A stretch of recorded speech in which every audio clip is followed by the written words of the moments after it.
بسم اللہ الرحمن الرحیم۔ حضرت عمر بن جمعو پاؤں سے معذور تھے۔ ان کے 4 بیٹے تھے جو اکثر حضور صلی اللہ علیہ وآلہ وسلم کی خدمت میں بھی حاضر ہوتے اور لڑائی میں بھی شرکت کرتے تھے۔ غزوہ احد میں عمر بن جمعو کو بھی شوق پیدا ہوا کہ میں بھی جاؤں، اور لوگوں نے کہا کہ تم معذور ہو، لنگڑے پن کی وجہ سے چلنا دشوار ہے۔ انہوں نے فرمایا کیسی بری بات ہے کہ میرے بیٹے تو جنت میں جائیں اور میں رہ جاؤں۔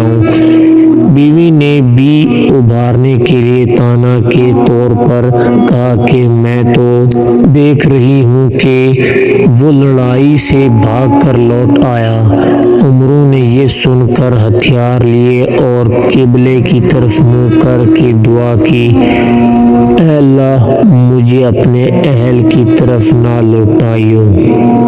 اس کے بعد حضور صلی اللہ علیہ وآلہ وسلم کی خدمت میں حاضر ہوئے اور اپنی قوم کے منع کرنے کا اور اپنی خواہشات کا اظہار کیا اور کہا کہ میں امید کرتا ہوں کہ اپنے لنگڑے پیر سے جنت میں چلو پھروں۔ حضور صلی اللہ علیہ وآلہ وسلم نے فرمایا کہ اللہ نے تم کو معذور کیا ہے تو نہ جانے میں کیا حرج ہے۔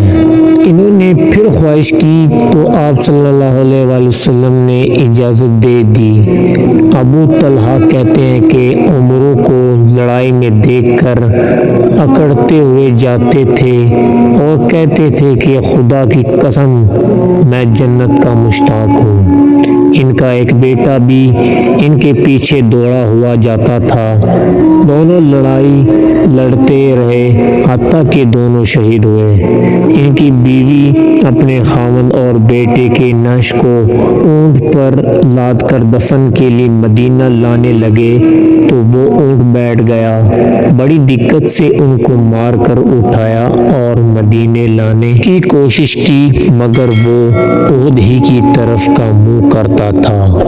ان کی بیوی نے حضور صلی اللہ علیہ وآلہ وسلم سے ذکر کیا تو آپ صلی اللہ علیہ وآلہ وسلم نے فرمایا کہ ان کو یہی حکم ہے کہ عمرو چلتے ہوئے کچھ کہہ کر گئے تھے۔